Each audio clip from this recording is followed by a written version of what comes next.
theme of our seventh symposium, I'd like to share with you a short story from the life of St. Benedict, written by Pope Gregory the Great, who was had been a Benedictine monk. It was Pope St. Gregory, actually, who imposed, if that's the word, the rule of St. Benedict on the Western Church as the standard rule for monasteries. Before that, there were many different rules in circulation, and the monks were pretty unruly. So he decided to put order into the monastic life of the Western Church. And then he wrote a life of St. Benedict composed of stories, theologically rich little stories, and like the one I'm going to read. And he also, of course, as Pope, found himself coming from contemplative life into an extremely busy life of organization and reconciliation and so on. And he's written some amazing letters confessing to the way his own spiritual life had been devastated by becoming Pope. And his appeal to people within the church with administrative responsibilities not to lose that balance. So he's a very good, he speaks with a very contemporary voice. Anyway, this is a little chapter 4 of the life of Benedict he wrote. And it only has one detail in it that may make you protest.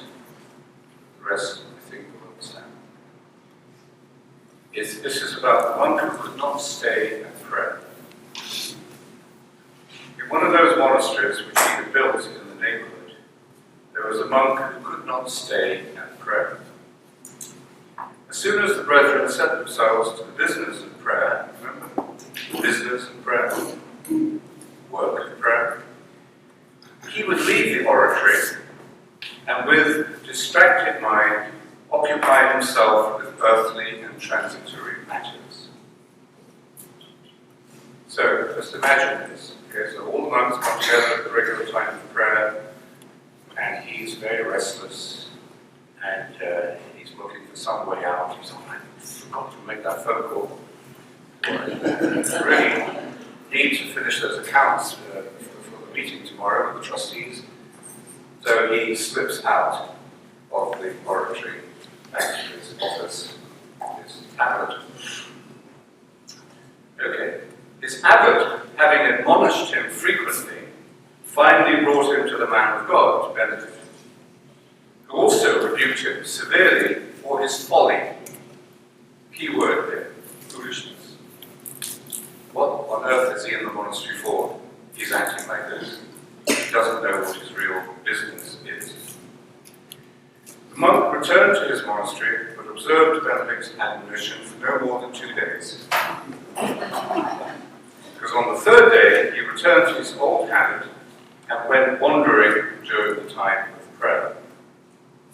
Now, those of you who have learned to meditate and build it into your daily life will be able to, I think, to recognize the challenge of integrating a practice of prayer so that it becomes part of your life.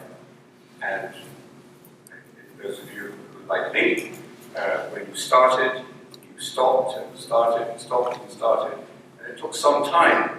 Maybe you did it for 2 days, and then you gave up and got busy again. You didn't have time to meditate.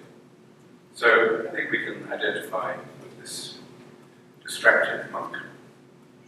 The abbot of the monastery sent word of this to the servant of God, and Benedict replied, I will come myself and correct him. So, boss is coming. So he came to the monastery, but interesting, this is high priority to Benedict. That it's not just a well-run monastery. The purpose of the monastery is that the monks should be men of prayer. So this is undermining the whole rationale of the monastery. And when at the appointed hour, at the end of the psalmody, psalms, the brethren had applied themselves to prayer. Interesting little detail here. They'd done the psalms, and then they applied themselves to prayer. This is the custom of the early monastic prayer, was that the psalmody, the psalms, chanting of the psalms, was a preparation for the inner work of prayer, for the prayer of the heart. So, after this happened, he observed that the monk who could not stay at prayer was being, I'll change this because there's not too much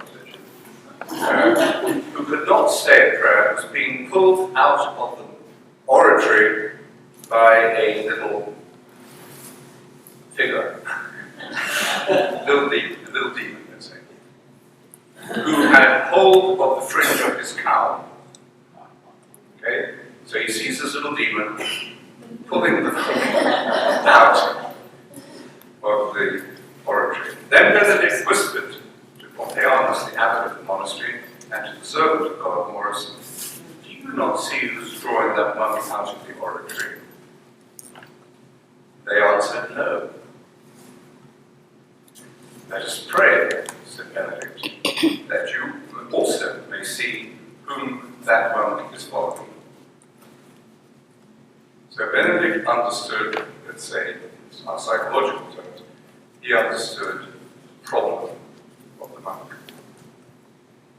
The abbot couldn't see it. He just thought that this monk was not obeying the rules. Benedict saw the reason in the character of the monk. So let us pray, said Benedict, that you also may see whom that monk is following.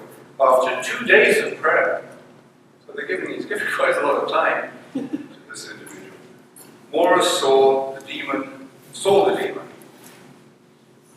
but Pompeianus, the abbot of the monastery, was not able to see.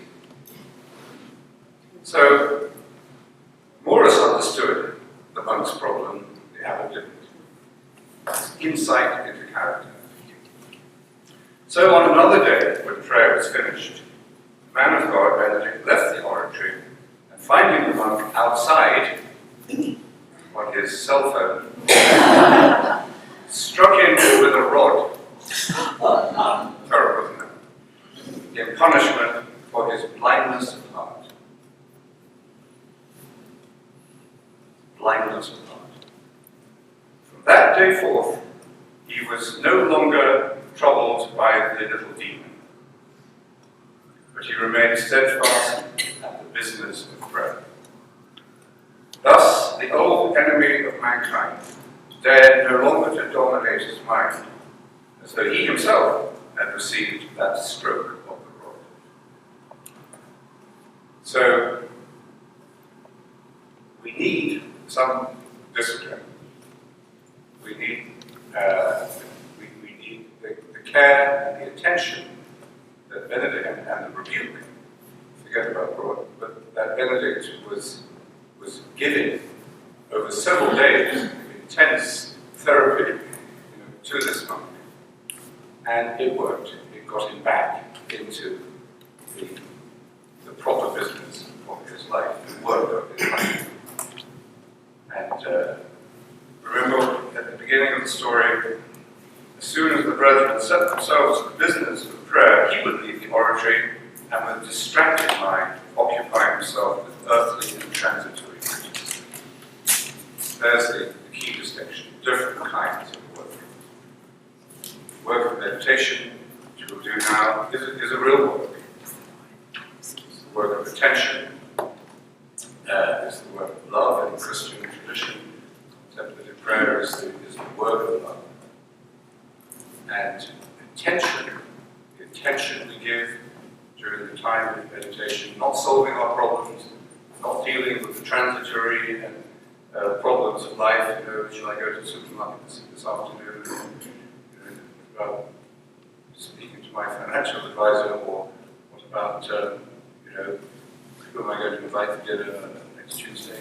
Instead of solving these transitory problems, we focus on something radically present and simple and real. Okay, so let's take our time for meditation. I'd like to sit upright again. I'll repeat the very simple basic instructions that Benedict would have heard in their way from the teachings of Cassian and the other fathers. So with your back straight, relaxed, alert, close your eyes lightly. We just give a little exercise that might help to change gears. Take your active hand. How many of you are left-handed? Quite a lot. So that's your active hand. The rest of us is our right hand. So take your active hand and put it underneath your contemplative hand, your left hand, or right hand, left hand. Just feel what that's like for a moment. Your right hand is supporting your left hand, contemplative hand.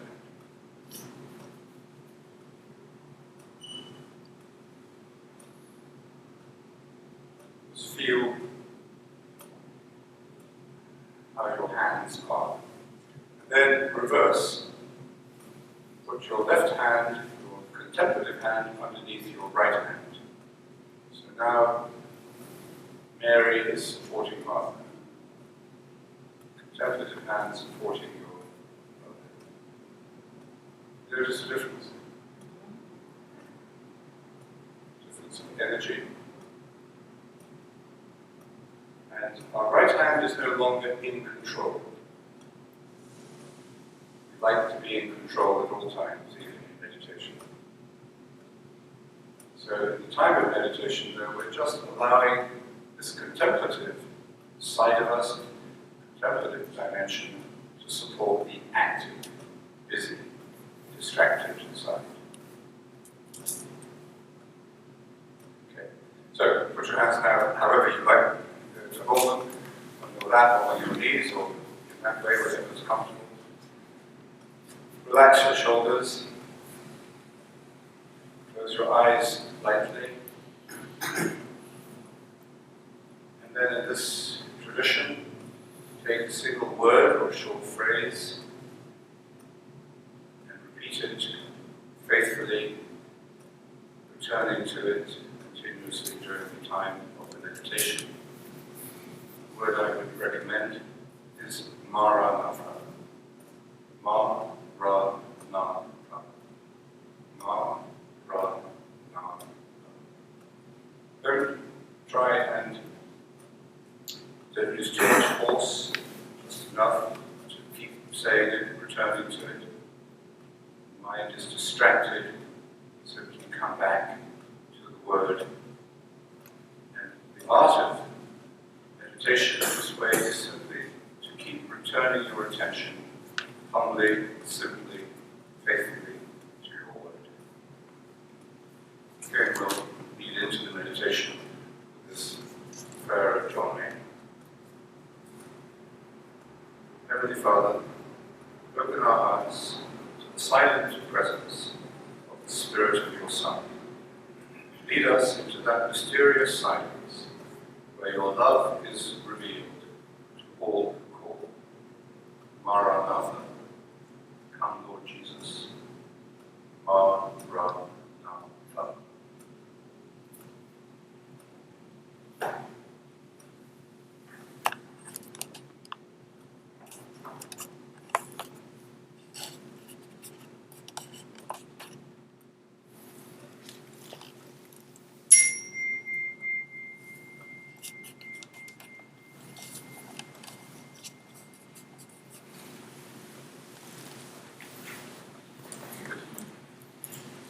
So, I'll just give you a little abstract now for the next 10 minutes before we begin the panel.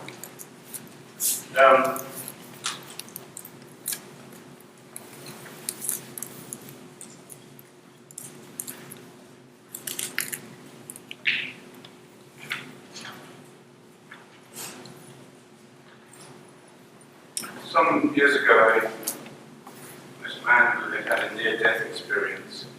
He was drowning, and he saw the tunnel into the next life. He was moving rapidly into the light at the end of the tunnel.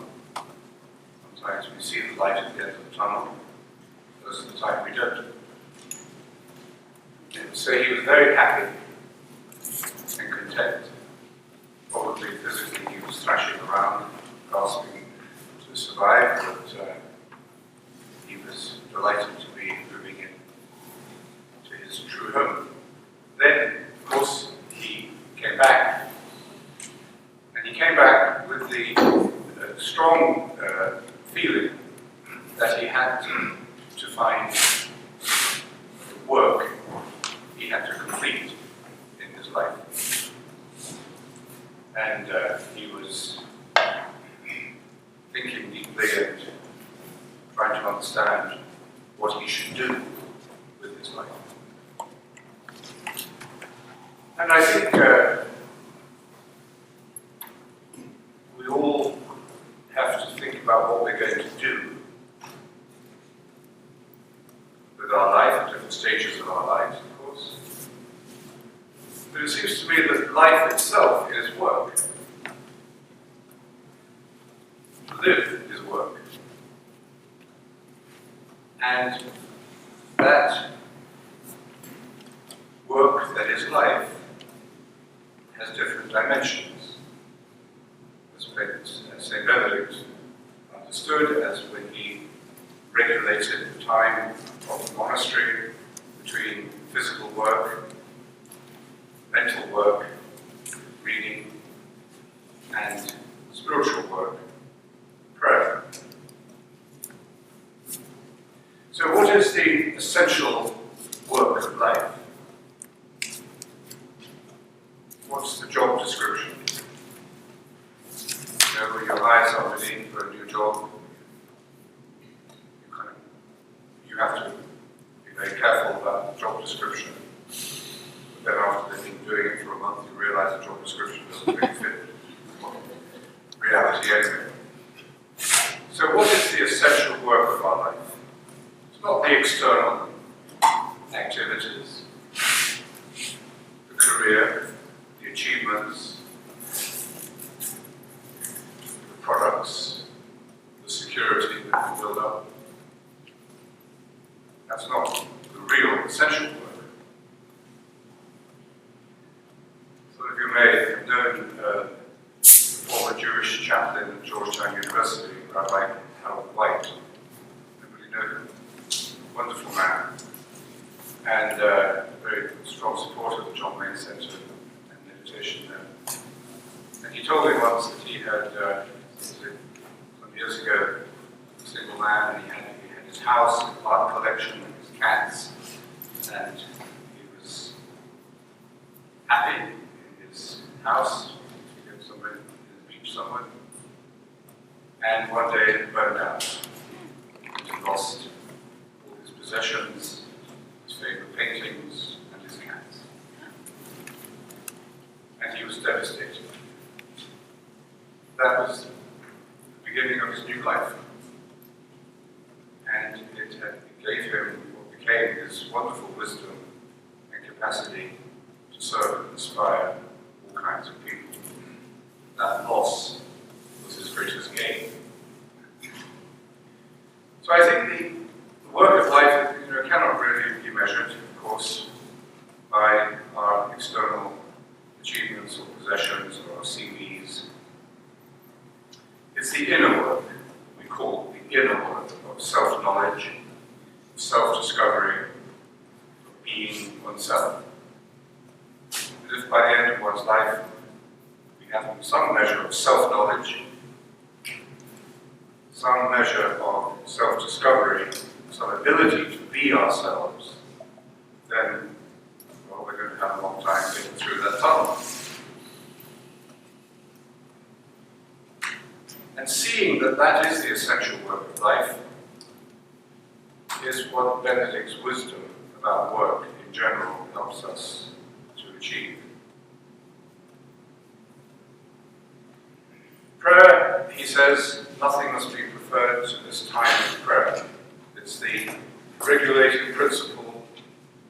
fuel on which the whole vehicle of life runs. But it's not just saying prayers, it's being prayer. That your life as a whole, in all things may God be glorified, that your whole life becomes prayer.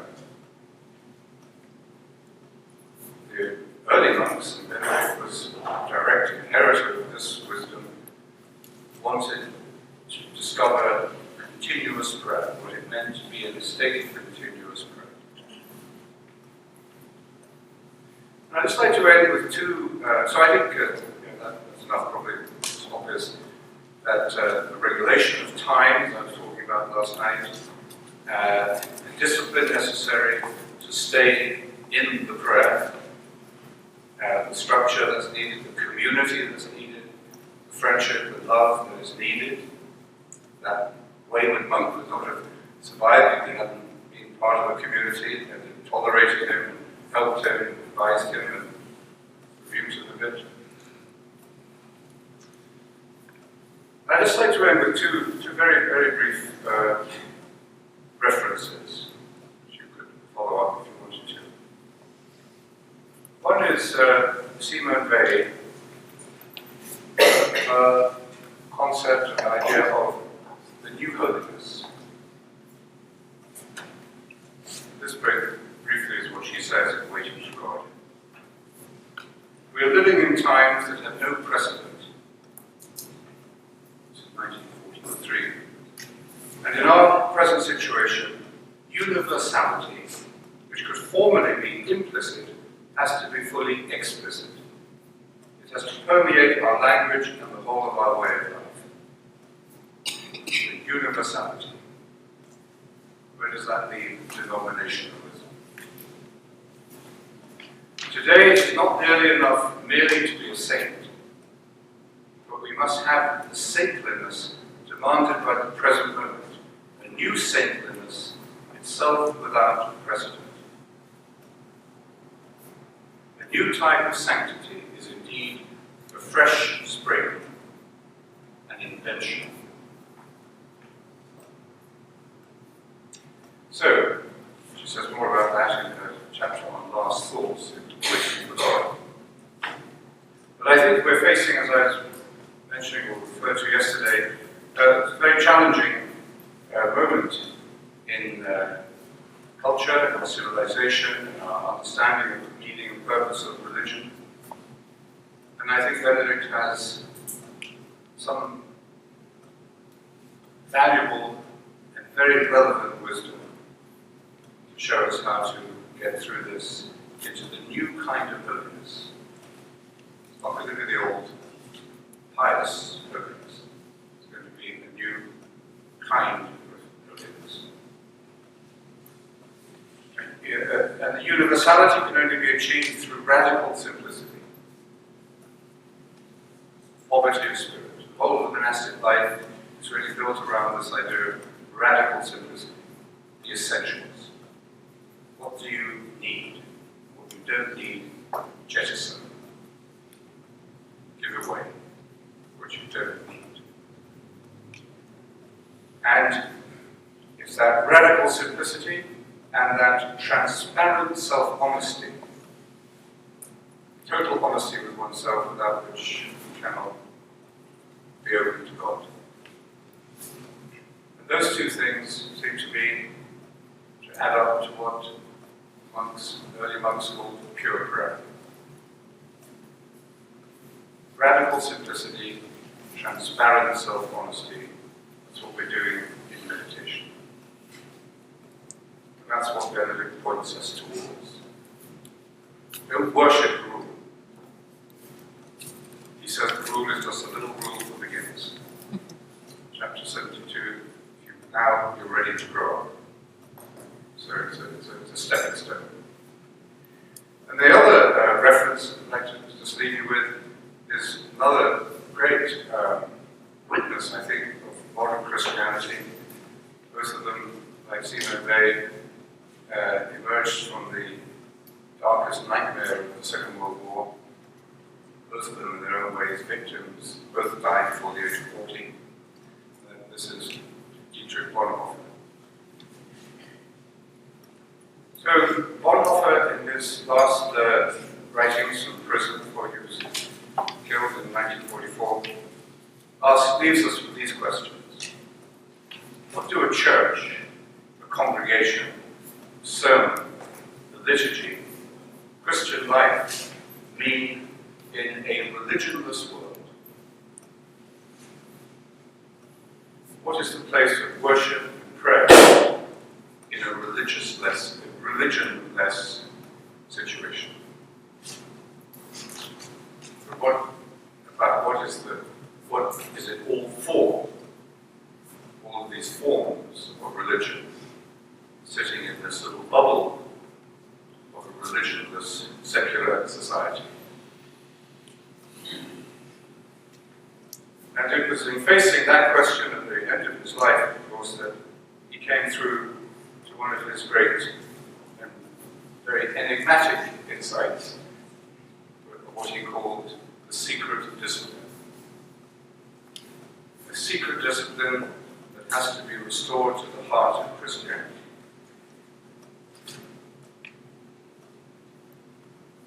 That, I think, again, we could identify with pure prayer.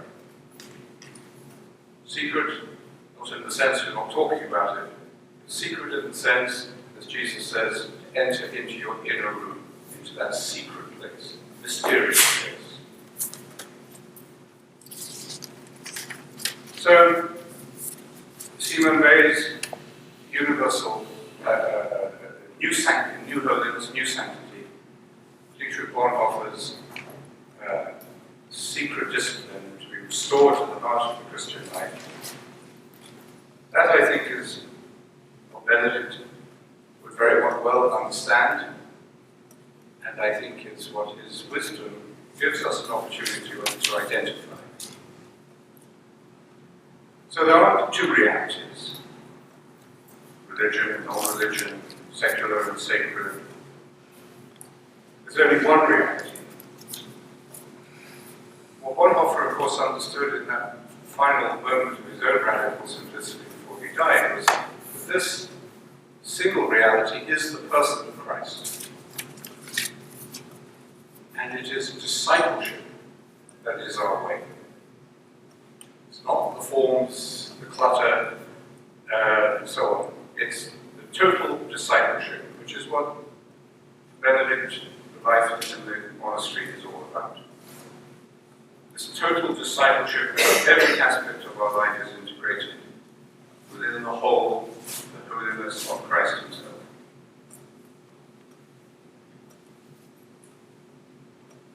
So, it's all work. And so Benedict is all about work. Every aspect of his life. Idleness is the enemy of the soul. Idleness, laziness, even addiction, which is a form of idleness, is our refusal to work.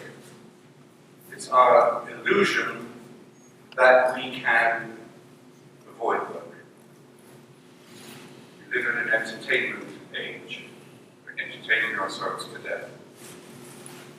And entertainment is no substitute for real work. But fortunately, there are many different kinds of work. And the particular formula